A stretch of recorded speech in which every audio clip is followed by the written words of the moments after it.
Hello, and welcome to the economic future of the Coachella Valley. Today's topic is governance in the Coachella Valley. How will local governments work together to lift the entire region? And how will the impacts of the coronavirus encourage a broader regional strategy for our communities?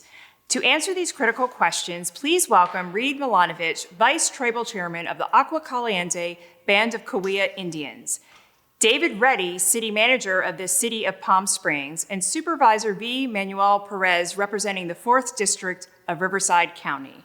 Thank you all for joining us today. Reid, we're going to get started with you. I'm very humbled and I'm very honored to be here today. Thank you for having me. Let's talk about your philanthropic efforts through the tribe, and can you share some insight as to what the tribe has been doing during the pandemic in that regard? As you know, it's always been very important to this tribe to give back to the community.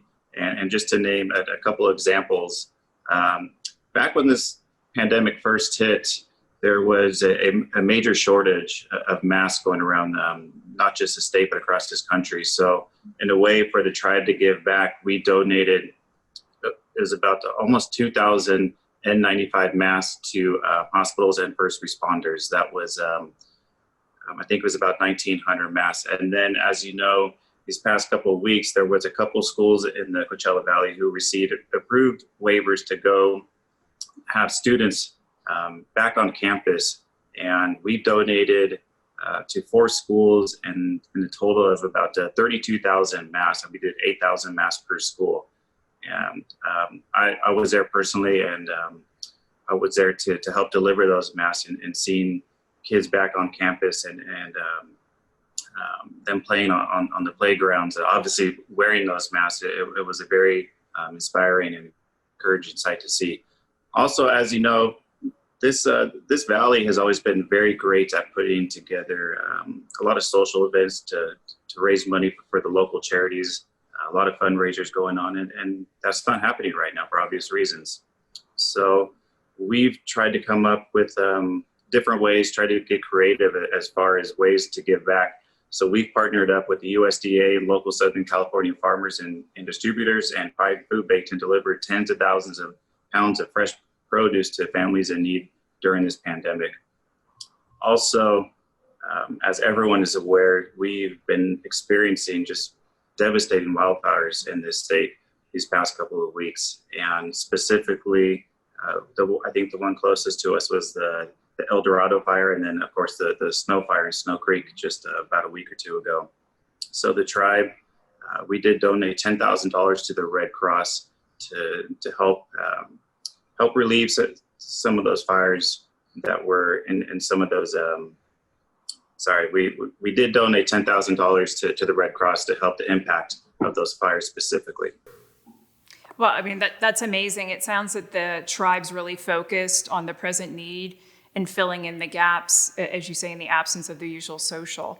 Let's move to talk to the different pieces of development that the tribe's been working on, the casino in Cathedral City, the Cultural Plaza, which has a spa, and the museum in downtown Palm Springs. Can you talk about the status of those developments and what the economic impacts of each will be? Yes, so the first project, the Aguacalente Cultural Plaza, that sits on the historic Section 14 in downtown Palm Springs.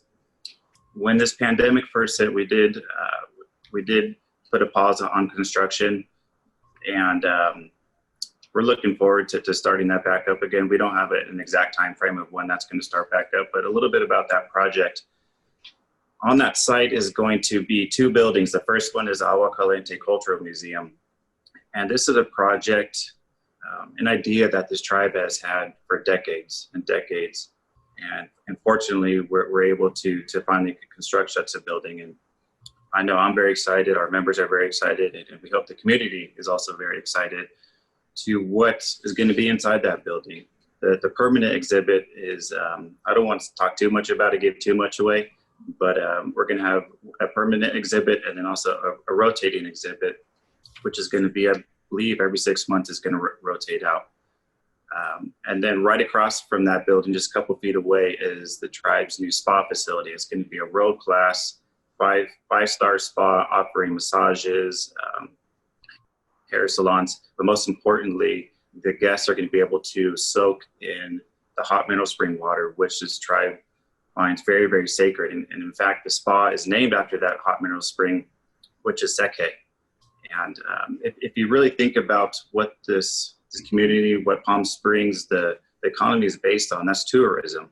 And with the museum going in the heart of downtown, we hope to draw visitors, not just from across the state, but also across the country to educate them about who and what the tribe is. And then also giving visitors the ability to go enjoy that spa facility. We're very much looking forward to that. Again, we don't have an exact time frame of when that's going to start back up, but we hope that it's very, very soon. Second, you talked about the Aguacalente Casino in Cathedral City. This is also a project that the tribe has had in mind for a number of years. As you know, we have the Aguacalente Casino in Palm Springs, Aguacalente Casino Rancho Mirage, and so it's very, very fitting that we are now constructing the new Aguacalente Casino in Cathedral City. And I want to touch on the partnership that we've had with the city of Cathedral City. We've worked very, very closely with them. It's been a great partnership. It helps to have both of us moving forward on this and help that downtown area start growing again. It's such a high trafficked area. So many cars are driving by, given that it's right off of 111. And we very much look forward to having that project completed by the end of this year. That sounds good. So I understand that you also have a very exciting partnership with the Palm Springs Unified School District to bring greater awareness, talking about educating about the tribe to school children. Can you talk about that project?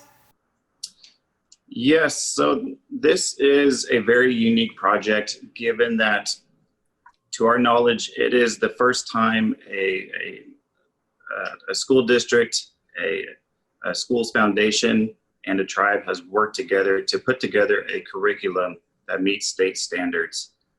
And the tribe is funding this 100%. We just feel it's very, very important to have this curriculum inside the schools across this valley. Well, we started in Palm Springs, but we hope to expand that at some point soon.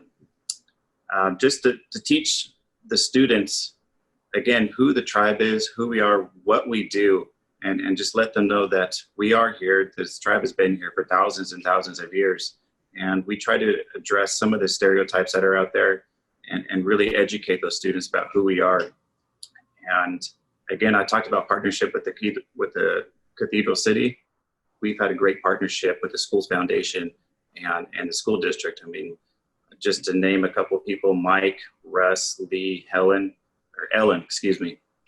We sat just upstairs working in the office for hours and hours and hours developing a third grade curriculum in 8th grade, and then now we're in the middle of an 11th grade. And I have a newfound respect for teachers, seeing what they go through. It is incredible the amount of work they put into curriculums. It's just incredible, and we're very much looking forward to completing the 11th grade. Hopefully soon we'll be able to pick back up and start the other grades as well. I think that's a really exciting and important venture. So I'm happy to learn about that, and I wish you good luck with that. I also understand that Tribe is really involved in getting a college-going culture in the Coachella Valley. Can you explain the Tribe's efforts in that regard? Sure. So we have been working with all 3 public school districts, private schools, universities, and college in One Future Coachella Valley for nearly a decade to implement projects that change the college-going culture in the Coachella Valley. This year, the collaboration celebrates the 5th annual regional college fair by implementing a virtual portal. Sorry, I'm getting emails over here. Portal that students, parents, and educators can go to as a resource for everything college, including trips, how-to, college applications, financial aid, scholarships, grants, and more. Going virtual this year continues to ensure that we are providing more access to higher educational opportunities. This is a major effort that the tribe is engaged with that will ultimately change the face of our communities and workforce, as well as opportunities for students in the future. You can go to the virtual portal by going to ntbweek.com. Thank you, Reid. It sounds like the tribe is very busy on top of their normal business. So thank you so much for sharing all of that information with us today. I wish you the best with all of those ventures. Thank you, Valerie. David, let's turn to the city of Palm Springs. What are the main challenges most, if not all, desert cities are facing during COVID-19? So obviously COVID has affected all of us in ways we hadn't really ever anticipated. As you can appreciate, cities are about building and inviting people to their cities and creating a fertile ground for business and citizens to thrive. And COVID basically has asked us to stop all that and to change the way we do business. And so we've gone into a very defensive mode, but yet we still have to be very aggressive in how we deal with this to come out of this on the other end, to make sure that we are all where we need to be. But it's been very difficult. As you can appreciate, everything from businesses closing to how it affects people that are homeless. So just the whole range of issues is really exacerbated in local government. Can you talk specifically about the main sources of income? So TOT, property taxes, permits, fines, and the like. Sure. So in Palm Springs, particularly in cities like Palm Springs, we rely heavily on our tourism industry. And as you can appreciate, COVID has essentially had stopped it for a good period of time. Stores closed, restaurants, and that had huge effects on our hotel tax, so TOT, and sales tax. Now, as we incrementally started to reopen, as people have started coming back to Palm Springs, we see some improvement. But what we do know is that we had almost a $50 million deficit hole in our budget that we had to fill. So we've laid off people, we've not filled positions, we've had savings and cut back on expenditures. But as you can appreciate, that's not sustainable. So we need to make sure that we come out on the other end in a post-COVID world where we can build our economy back up. So you've talked about layoffs. What's the impact been on city staff, and who did you keep as essential and why? Sure. Now, if you can recall, in the recession 2008 and 9, we were down about 100 employees. This year, we reduced probably about 50, 60 employees. But that being said, we were able to not do more because we're relying on our reserves. We took almost $40 million out of our reserves to make it through the last fiscal year and the current fiscal year. So what we're hoping is that as the economy starts to recover, and again, it could be 1-2 years down the road before it's fully recovered, we have to be able to adjust our budget, what we call as a rolling budget, to make sure we can provide the key essential services to our community at the same time living within our budget. So talk about, if you would, the major developments that are on the docket for the city. What's the status of those? What are the economic impacts for the city on them?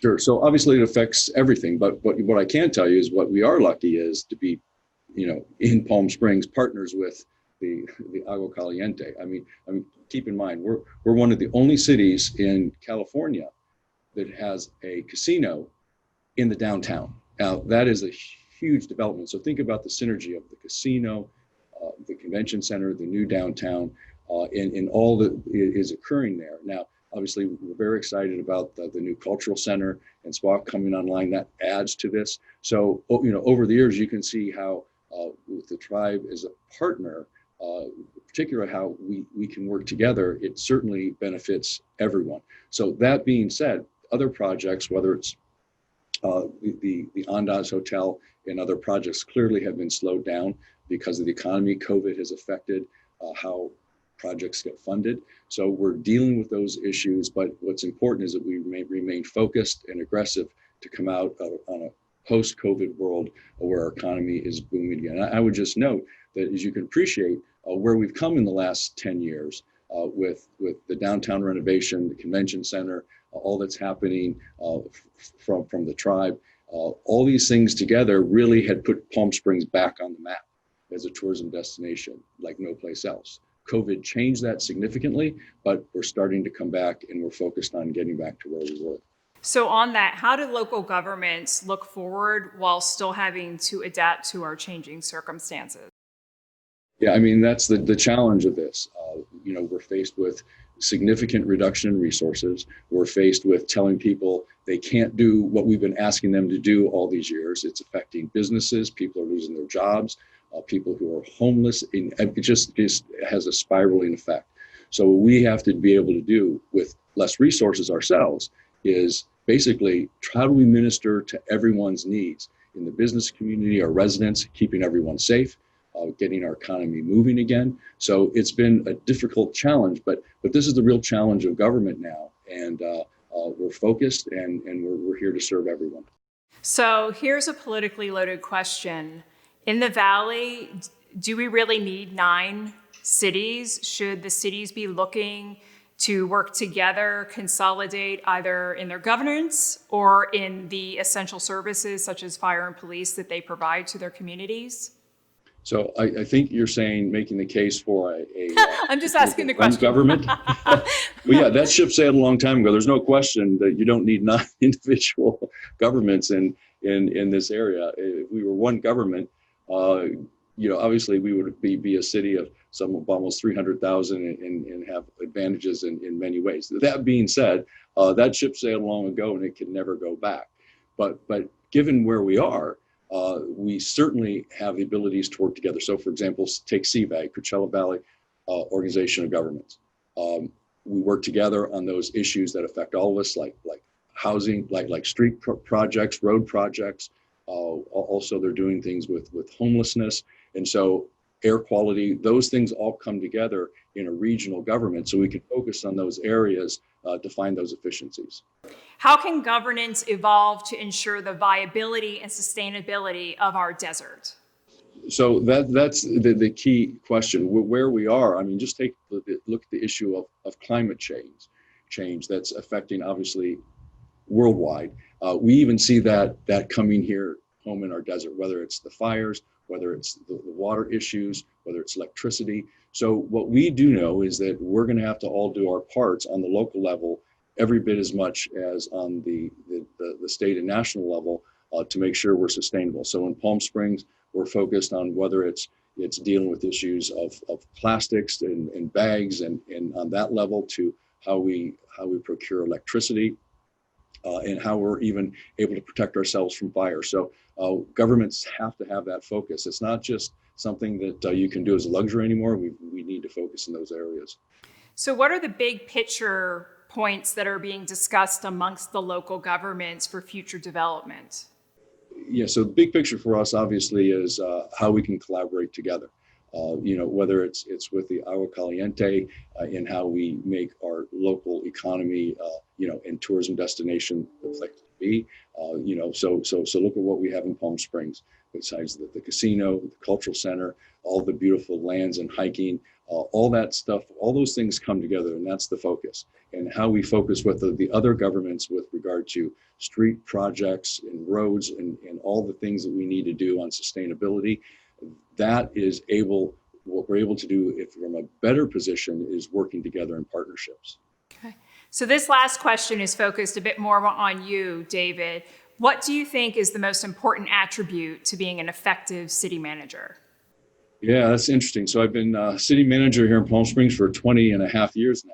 And, you learn a lot, but I think the critical thing is, how do you build public value? That's what you have to ask yourself every day. And it requires a lot of listening, and it requires a focus on what do you need to bring into existence that creates public value for everyone every day, whether it's someone who needs help in a dire emergency on a safety issue, a police or fire, or whether it's someone starting a business to just a member of the community needing service and improving the quality of their life. So, being a good city manager, I think, is being sensitive to how you build that public value. And you can see that in our elected officials and in our government staffs at all level. And that's where I think good managers try to keep the focus.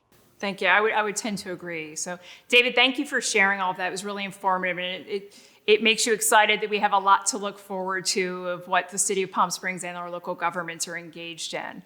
Hello, Supervisor Perez. Thank you for joining us. Hey, hi, Valerie. Thanks for having me. Taking a 10,000-foot view, what are the biggest challenges that the Coachella Valley is facing with the COVID-19 era? All right, well, let's go there, huh? Why not? It's a good question, and thank you.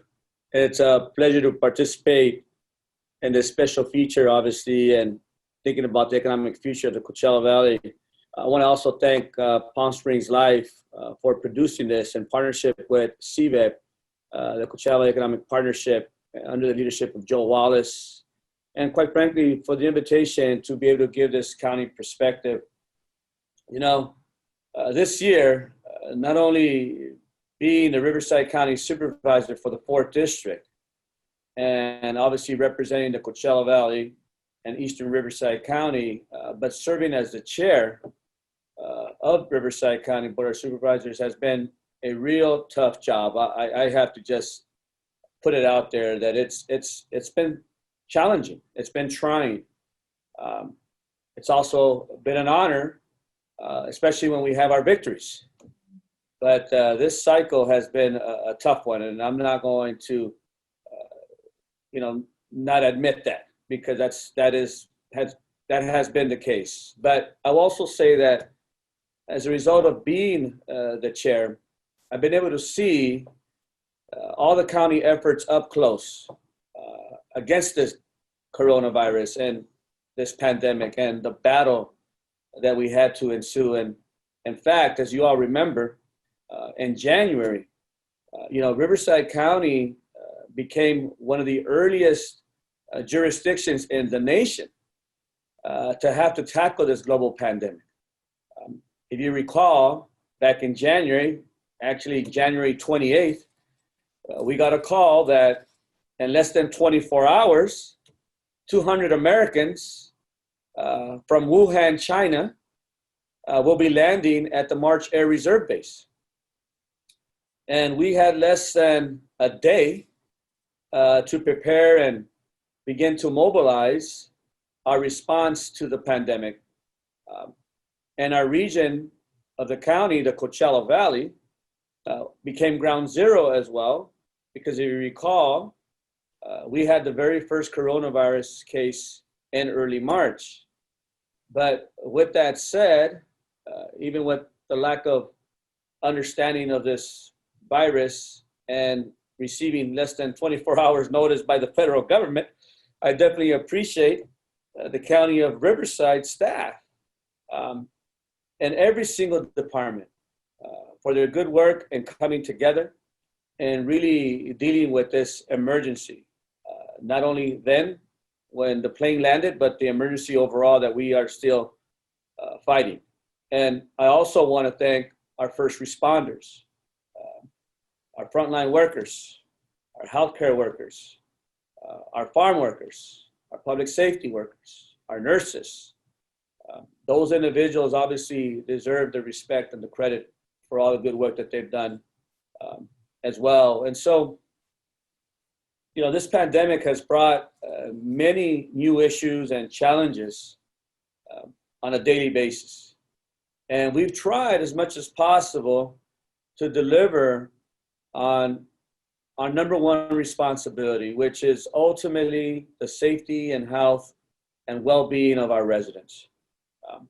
And early on, we were faced with a number of issues to work through. So I'm glad, though, that we mobilized. Testing and getting the very first county testing site set up at Southwest Church in Indian Wells, if you recall that, and then bringing that to the Riverside County Fairgrounds in Indio. Riverside County was one of the earliest leaders throughout the state of California when it came to testing. Very proud of that. And our team. Setting up the federal medical station to prepare for the anticipated medical surge that people were talking about. We set that up at the fairgrounds in case that was needed, and it's still there. It's not being utilized, but it's still there in case a surge does occur come the fall. Working with the California National Guard to assist Fine Food Bank with volunteers. That was a great effort, and just recently they left, but obviously we welcomed them in open arms. Very proud of all our hospitals throughout the County of Riverside, and working with the California Department of Public Health as well as Riverside County Department of Public Health, coordinating all 17 hospitals so that there is a level of communication, coordination, especially when it came to PPEs and ventilators and and bed space, and ensuring that ultimately we were ready for a surge or for a spike. Setting up our meal delivery programs for our senior population so that they actually have a meal before them, knowing that they're vulnerable and their immune systems are vulnerable and they can't go out. And it's on and on and on, the good work that's been obviously advanced, the PPEs and the masks. 10 million masks were delivered in a month throughout the county of Riverside. And so, you know, those are some of the efforts that took place when COVID came. And then obviously through the CARES Act funding that we received, we decided to mobilize that funding in different ways. Obviously our small business community has been struggling, has been hard hit, but we were able to provide grants.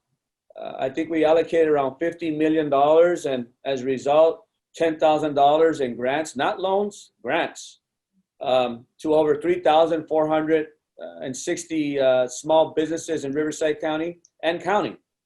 There's still more. The one issue that we really need to work on still, and it keeps coming up, and I'm glad that there seems to be not only a regional, a local effort on this, but a statewide effort, is the digital divide. But I'm very proud of the fact that we use COVID dollars, $10 million, and actually another $1 million for adult education and another $1 million for private schools, so that our students have access to hotspots and to the tools they need, like laptops, in order for them to continue their education, which is necessary, and so that we also make sure that we fight that digital divide. And as of recent, a program that I'm very proud of as well, knowing that our farm worker community many times goes unnoticed, is the fact that, you know, we were able to allocate $1 million, and obviously that's maybe not a lot of money, but we could help around 350 individuals that may test positive. And as a result of testing positive, we need to quarantine them. But you know, a farm worker only makes between $25,000 to $35,000 a year. So when you quarantine them, what are they going to do for a paycheck to help put food on the table? And so our program, we would quarantine them in a hotel for 14 days, provide them meals. But the kicker here, in which we received hundreds of calls from not only throughout the state of California, but even the state of Washington and the state of Oregon, was that we also implemented a $2,000 stipend for farm workers so that they can take care of their families. And so, you know, we weren't prepared for this, but I will say though that because of the fact that we've been fighting that fight, we definitely now have a playbook in case this pandemic, quite frankly, spikes again, surges, you know, within the fall. And ultimately though, the challenge that we need to be mindful of is that we still don't have a vaccine. God willing, we do. But even if, when we have that vaccine, it's still going to take some time to distribute that and educate people about the importance of being vaccinated and convincing people, quite frankly, that it's worthwhile. But with that being said, we need to still continue to wear our facial coverings. We should still keep our distances at 6 feet. We should obviously wash our hands on an ongoing basis, and, you know, just be mindful that COVID is still among us. And so that's a bit of what's been going on and the challenges with COVID here in the Coachella Valley. I'm sure you've just touched the tip of the iceberg with that. So it's very comforting to hear you talk about all the efforts. Let's move into the tourism and hospitality industry. As you're well aware, so many of our residents are in that industry and have been the hardest hit in our valley. I know you have served in various roles, from city councilman to state assemblyman and now county supervisor. How do you see each of those governmental roles playing a part in the economic recovery for our region, particularly in those areas? Yeah, so recently there was a Labor Day report on the state economy, which was released, I believe, by the California Employment Development Department. And the report stated that all of California's major industry sectors obviously have suffered large job losses. And ultimately, though, the hardest hit out of any sector was leisure and hospitality. It was tourism, which lost around 1 million, or nearly half of its total jobs. And this region here, knowing that it is a tourism economy, an $8 billion tourism economy for the county, and obviously Palm Springs and Desert Hot Springs and Cathedral City and La Quinta and Palm Desert and all our cities within the 4th District, but those for the most part are leading the charge when it comes to tourism. And so I definitely feel it's important that we support hospitality and the tourism industry, because it's vital to our economy here in the county of Riverside, and specifically here in the 4th District. I've been part of those conversations with folks like Scott White, Aftab Dada, and Jeff Kors out of Palm Springs, Linda Evans out of La Quinta as the chairwoman for the Convention and Visitors Bureau, and many others, to figure out how we can better support them through a business assistance program, for example, so that businesses have guidances and guidelines so that they understand what they need to do to protect themselves, protect their workers, to protect the customer. But at the same time, I'm very proud that just as of this Tuesday, we were able to work on an ordinance in which we're going to use about $1.5 million from our CARES Act funding to support our hospitality community.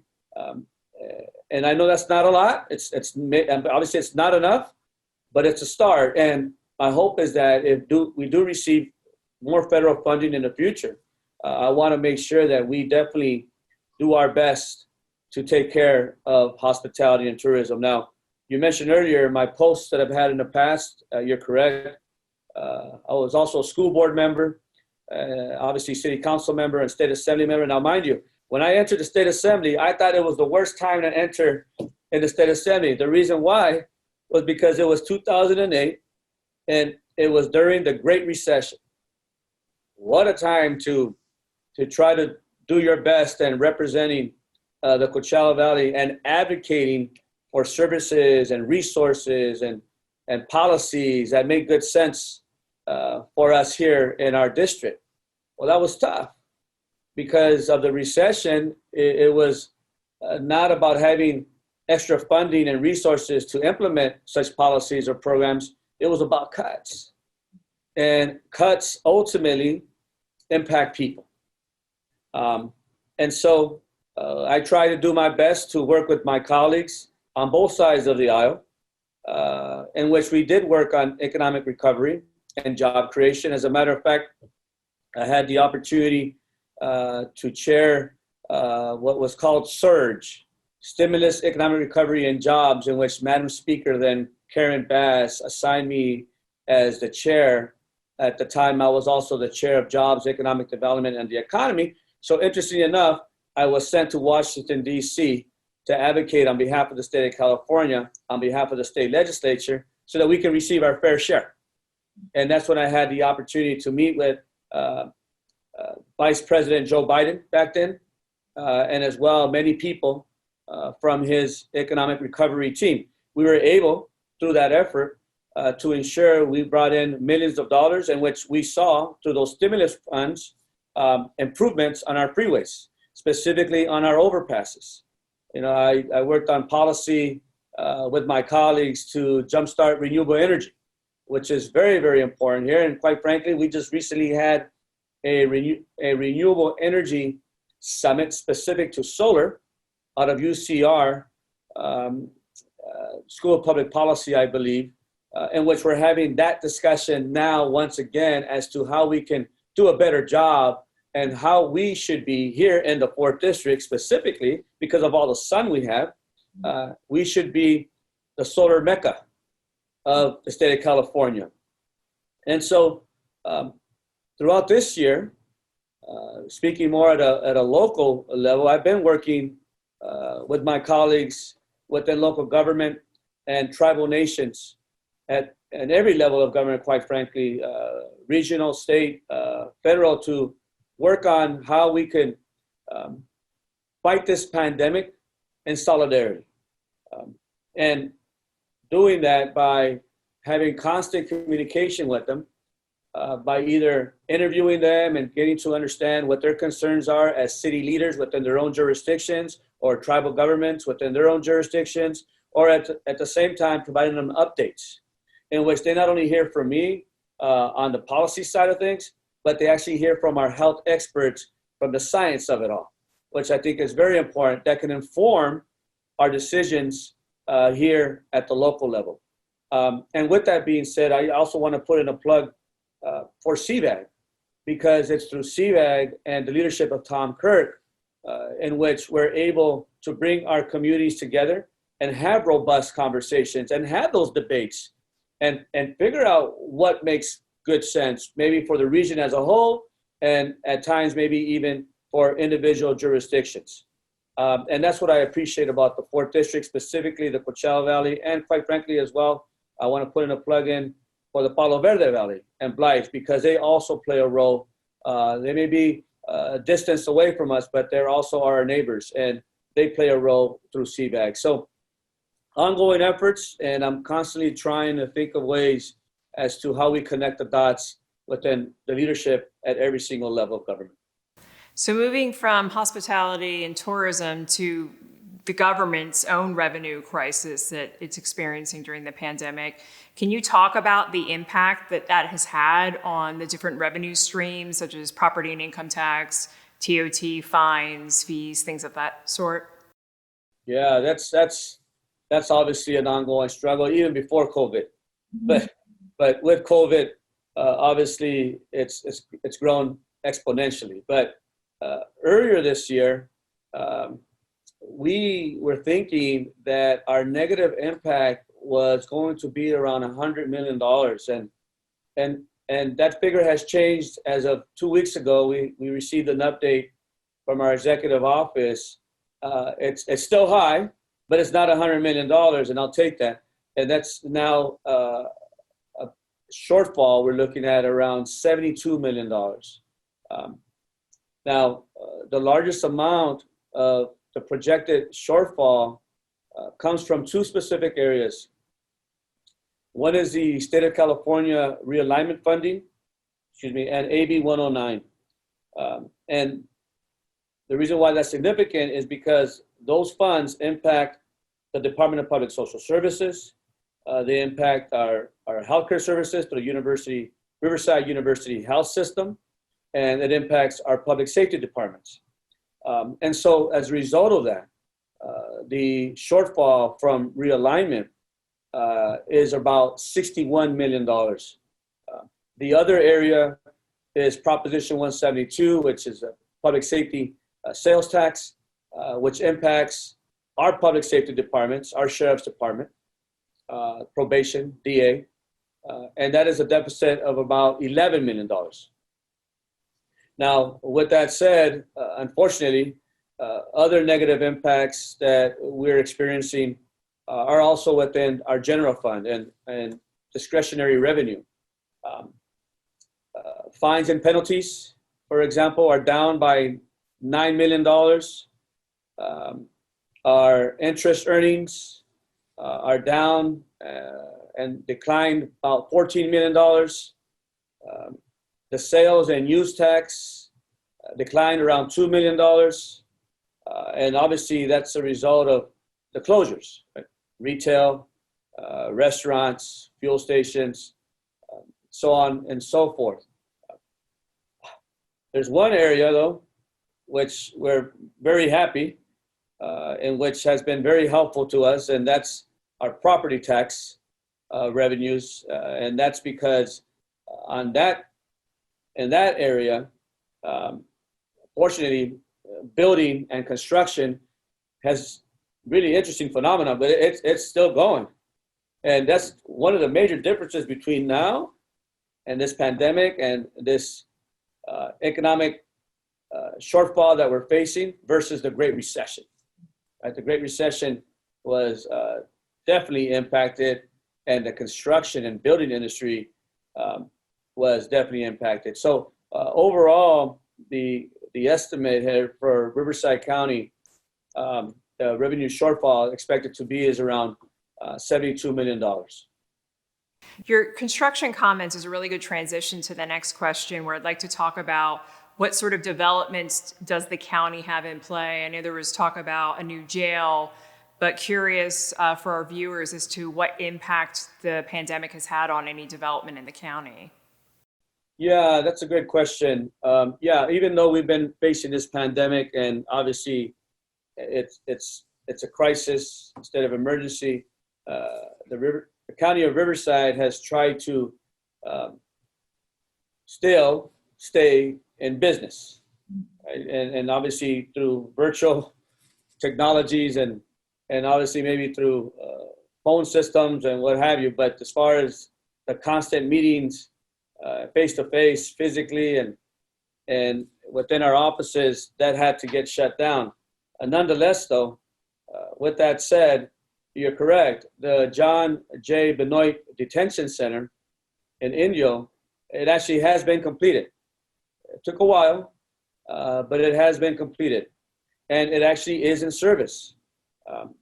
It replaced the old county jail, which was the oldest county jail built in the 1950s. And so the John J. Benoit Detention Center, named after our late supervisor, is designed to incorporate many needs for us to counter and to fight against recidivism, incorporating rehabilitation, space for behavioral health services, medical clinic within the jail, and people having access to healthcare, classrooms for diplomas, whether it be high school diplomas, GED, meaning GED, or for that matter, career training programs. Those are very, very important. Workforce training, where inmates are going to learn how to become chefs, if that's what they so choose. And that's a major phenomenon throughout the nation and throughout the world right now. People call themselves foodies. People like to eat, right? And so why not? Why not take on that industry if that's something that one is interested in? I will say, though, that one of my concerns with the jail, and obviously this began before me, and hopefully we can make that change, is unfortunately we do not have the access or the capability for in-person visitations. And research already indicates, and we know that in-person visitations actually can help the inmate and also the family, and moving on, and knowing that there is hope, and as well that there is a future. And with that said, that folks would not go back to jail and commit a crime. So that is already moving forward. The jail is currently holding approximately, I want to say, 400 state inmates as well. The old jail facility already has been completed, demolished. And my understanding is that very soon, the county is going to start working on street improvements to Oasis Street, and as well portions of Highway 111, which is near the detention center. So that's one project. Another one that has been ongoing for almost a decade is the Avenue 66 grade separation project in our little community known as Mecca, California. Right, and so we're building a brand new overpass that will connect the Mecca community from the 86 Expressway into the Mecca downtown, in which now folks no longer need to cross the train tracks, which in the past we've had accidents, terrible accidents, and so that's going to be helpful. And with that being said, because of that build out, we're also able to include water lines that can help facilitate affordable housing in the future. When we think about affordable housing, which is a major need throughout the state of California, our area, our backyard, many times the reason why folks don't build out that housing is because of the lack of infrastructure. And that's very costly. And so I'm very proud of the fact that we'll be doing that so that we can build out housing. And the other thing that I want to say around Mecca is that I'm very excited about the fact that I just saw the plans and the community played a large role. We're building a new park for that area. I think it's 3 soccer fields, a baseball park, barbecue pits, a lot of shading, beautiful area known as a kiosco, which you see in different areas in Mexico where people congregate and come together and you can hear music or just hang out. A beautiful park that I'm excited that and a splash pad for the kids. And so that is something that excites me. And with that said, working on plans for Oasis to have their own park and as well the community of Thermal to have their own park. So excited about that. Desert Hot Springs.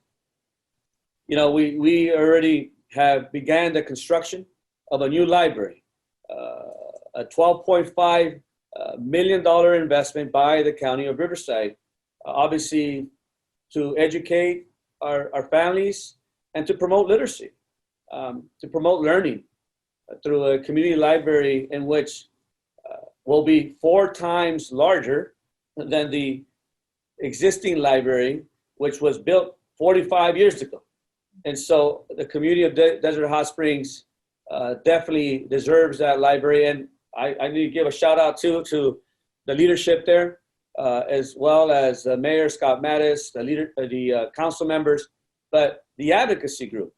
I can't remember the name of the advocacy group, but they came together to advocate for a library for years, and they finally got their library being built. And our goal is to have that completed by April of 2021.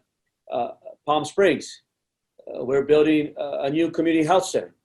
And this community health center is going to be quite large. It's going to be an expanded space for behavioral health services, obviously a health center for primary care, but it will be linked to Desert Age Project. And so I also want to say thank you to DAP for working with the County of Riverside and making sure that we build out this clinic that they also deserve. And DAP, Desert Age Project, under the leadership of David Brinkman, for all the hard work and great work that they've been providing to our constituents around the Palm Springs, Cathedral City area for years. And so this is only going to enhance it. Lastly, I do want to put in a plug for the community of Blythe, because Blythe many times is forgotten. And so we were able to address some of the concerns around homelessness and behavioral health some time ago. And so now we've increased our capacity in Blythe with more staffing within the behavioral health clinic. And as well, we have formed homeless outreach teams to help and making sure that we provide some housing and mental health services for folks out there that may be homeless within the community of Blythe. And just one last thing I forgot to mention. Just recently, we passed, actually this Tuesday, once again, we passed a policy in which now we're going to be able to house and provide them permanent housing with wraparound services to folks that are homeless at the Ivy Palms Hotel, which will be converted into actual small homes, if you will, with kitchens and their own place, their own little living room and their own bedroom, so that obviously we get them off the streets, give them a helping hand, and so that they are empowered to take on society. With that said, 40 new mobile homes in Oasis at the Mountain View Estates, in which we're working with Bobby Melchizian and his family, and I want to thank them as well for working with the county, in which we're going to be able to move 40 families. I know we still have a ways to go, but 40 families from the dilapidated mobile home park that currently exists in Oasis, move them out of there and move them into Mountain View Estates. And that process will begin shortly. The mobile homes are already coming in. And so very proud of that project as well to help our, quite frankly, once again, our underserved areas. Wow, I mean, there's a lot going on there, and it's a lot of wonderful work. It's happy to hear. So let's move on to a topic that may not be that great to talk about, the Salton Sea. So the California Natural Resource Agency has hired an analyst to study proposed solutions. And I understand the first congressional hearing on the topic turned up a room full of Democrats, but only one Republican. Is there a hope for restoring the sea without more federal assistance? What, from your perspective, is the way forward, and what ultimately will be the payoff for our region? Is there hope? Yes. Without federal assistance? No. We all need to work together on this front. When you talk about the Salton Sea, that means at the federal level, state level, county level, and local level. And then as well to the Salton Sea Authority, working with our partners down south in Imperial County. Yes, definitely there's hope when we put all that together. Now, there actually has been activity at the Salton Sea at all levels of government, especially even during this pandemic. It's just that perhaps we're not doing a good enough job of educating people, but I will say that there are more people now that are informed about the Salton Sea than ever before. I remember folks not really discussing the Salton Sea in the west end of the valley. It seemed to have been always an east end issue. Not anymore. We pack rooms back in the day before COVID with over 300 individuals in Rancho Mirage, for example, wanting to know about the Salton Sea and how we're going to restore it, or at Sun City, pack those rooms as well. And so I will say, though, that the California Natural Resource Agency, under the leadership of Wade Crowfoot, has been the lead agency on the Salton Sea. And last week, to my understanding, they just completed public outreach workshops to update communities on the 10-year plan, which is the Salton Sea Management Plan, which, by the way, I'm very proud to say that that was AB 71. That was a piece of legislation that I worked on as a key author with all my colleagues throughout the state of California and with the locals, once again, to advance that effort so that not only did we have a plan, meaning the 10-year plan, but that we had some funding behind that to move it along, and as well, so that the Salton Sea Authority and the locals had some sort of consultation from state government moving forward with the Salton Sea, because in the past we've always had some struggles with that. Now, the state, under the Salton Sea Management Plan, showed an aggressive timeline for dust suppression and habitat projects around the Salton Sea. But maybe the reason why we don't hear about that as much is because a lot of that is happening in Imperial County. As a matter of fact, the majority of that is happening in Imperial County. And if you're interested in knowing more about the Salton Sea and what we're doing, obviously the Salton Sea Authority website is a good website to take a look at. Now, you mentioned earlier about the analyst position. And that position is specifically for a longer-term solution for the Salton Sea. And that is beyond the 10-year plan that we are currently on. So on one front, we got the 10-year plan that we have to work on. And then on another front, we have that long-term idea of how we're going to deal with issues of water quantity and issues as well with land acquisition, although the land acquisition is still an ongoing piece that we are still having to have conversations today. Now, just so that folks know, the state is interested in a long-term plan, and so is the Salton Sea Authority. And I get these comments and concerns from folks saying that, you know, we need to do more than just a 10-year plan, and I get that. The idea of the sea-to-sea concept comes up, from the Sea of Cortez and Mexico, and having pipeline and water flowing into the Salton Sea. And then I also hear of another concept of the Pacific Ocean to sea, I guess, concept, where we would do the same. Now, I just got off the phone, and I have to let people know, because there seems to be this perception that the Mexican government is all in, or that the Mexican government is interested in a sea-to-sea concept. I just got off the phone with a few folks from the Mexican government, specifically in Mexicali, which is not too far from us, right here on the other side of the border, in which this conversation is not even being entertained. And so I hear from our folks that we need larger amounts of water to flow in. I get that, and maybe the sea-to-sea concept is the concept. But ultimately, this is a binational, international treaty that we need to bring together, and this will require the federal government, obviously the Mexican government, to think this through, and if this actually is doable.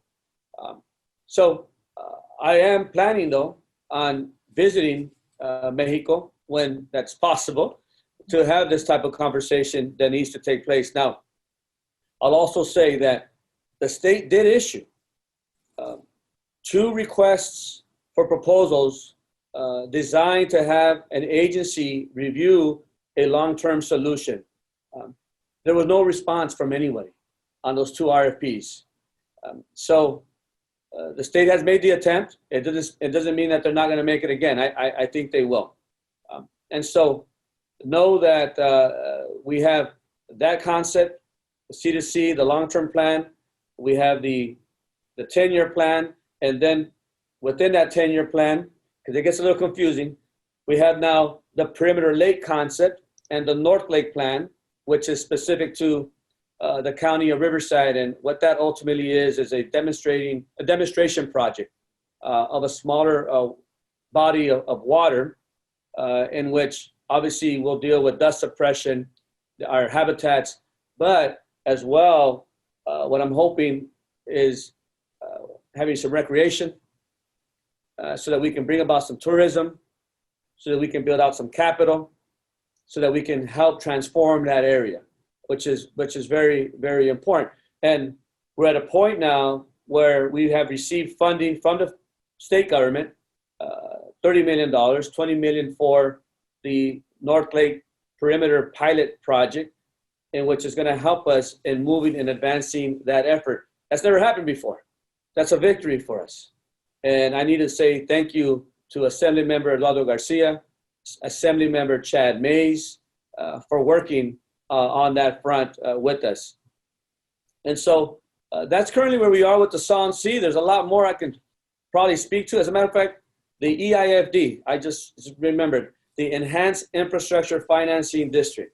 As we're working with the feds and the Army Corps of Engineers, when it comes to engineering, and when it comes to land acquisition, the feds, when it comes to resources and funding and political will, the state government doing the same thing, resources, guiding us along the way, working with us in consultation, building up capacity with staff so that we can move this project much more quicker than ever before. Also here at the local level, we are discussing the idea of an EIFD, an Enhanced Infrastructure Financing District, which would be a district that we haven't decided on boundaries yet, because we want to talk to the community around what those boundaries should look like. Should it be the entire Coachella Valley? Should it just be the east end of the valley, in which we use property tax increment in order for us to build out the region and to build out and restore and mitigate the Salton Sea. So there's more to come on that, but ultimately the way forward is dust suppression, habitat, economic capability and driving that, recreation, and as well air quality solutions, and ultimately the public health of our community. Thank you, Manny. That was so informative. I've learned so much today. I'm now going to return back to you, Reid, for any closing remarks. Yeah, Mr. Reddy touched on it a couple of times. The relationship between the tribe and the city, having a positive, constructive working relationship is very important. And I think the better we work together, it really benefits the valley. Just the way the reservation is laid out, it's a checkerboard status, and Palm Springs actually sits within the entire reservation. So the more the tribe and the city work together, it's very beneficial to all of us, and we very much enjoy this positive relationship, and we hope to continue it moving forward. And if you think about it, Valerie, there really is no other city that has that kind of checkerboard configuration to the extent that Palm Springs does, and with the tribe. And so we're together, and we're appreciative of the partnership that we've had with them. And again, hey, we can't wait until more exciting things happen, and we're looking forward to all those things to come. Thank you, David. Manny, back to you for the last word on any closing remarks, please. I think we have a lot of great efforts that will lead to continued progress as we're trying to balance the pandemic and our economy. We might not agree on everything right here within CVAG, for example, and local leadership, but ultimately, though, we are very tight-knit as a valley and trying to figure out ways how we can work together. There are many concerns that we have, and one of them that I brought up earlier was the issue of homelessness and housing, quite frankly. And before the pandemic hit, mind you, homelessness was the #1 issue in the state of California. And we made it a major issue here in the county of Riverside, specifically here in the 4th District. And I see that as a social and economic justice issue as well. I had the honor of working with Governor Newsom on this front when he created his homelessness initiative. And I had the pleasure of working with leaders, I think 9 other leaders throughout the state of California, from the North, Central, Southern California area, in which we were able to look at case studies and lessons learned and models from all the regions to try to tackle the issues around homelessness. And as a result of that, I had the pleasure of visiting these sites as well. And for example, going to Sacramento and seeing how Sacramento was converting motels and hotels into permanent housing. And so I'm proud of the fact that learning that and receiving funding, that we have now the capacity and the resources necessary to do just that in the city of Palm Springs, in which I mentioned earlier with the Ivy Palms Hotel. So that's going to be very, very helpful. In the Eastern Coachella Valley, we've made significant momentum in acquiring grants to improve the quality of life, quite frankly, of our hardworking residents. And that means infrastructure needs. You keep hearing on the news around the concerns that we have with people not having access to clean drinking water. People not having paved streets, no sidewalks, and as a result, having accidents. So, infrastructure, transportation improvements, parks, housing, and obviously libraries, anything else that you can think of under community development. Definitely, we need to continue to be a leader as a county. In spite of the circumstances that we have with COVID, we need to continuously do that. Now, one last thing I think is important for me to bring up. As we're dealing with the pandemic and as we're dealing with the economy, right? We all saw in the news what happened maybe a couple months ago now with the murder of George Floyd and the issues around systemic racism have now risen once again, and rightly so. We need to start having honest and frank conversations with each other to take a look at our history as a nation, take a look at ourselves and reflect, and what type of society do we want moving forward when it comes to racism and discrimination. And so I think it's important that we hear from our constituents. And so what we did as a county of Riverside, we made racism a public health crisis. We declared it that way. And we also decided to move an ordinance in which we have started listening sessions in which people can call in or show up. Obviously, social distancing, facial coverings, all that good stuff. But to hear from people what their concerns are when it comes to the County of Riverside's policies and procedures, or within the departments, and how we can grow capacity when it comes to cultural competence, or build upon our diversity, especially at the highest levels of governance and departments, how we can tackle institutional racism within our departments that many times maybe goes unnoticed, but is felt by individuals. And with that said, though, linking that to the budget and how we can ensure that we prioritize the services that people are yearning for, that are asking for, and how do we create a little bit more balance when it comes to public safety versus safety net. And I want people to know that it's about balance, and it's not about defunding the police. I think that's the wrong message. Maybe it's about reassuring. Maybe it's about reimagining.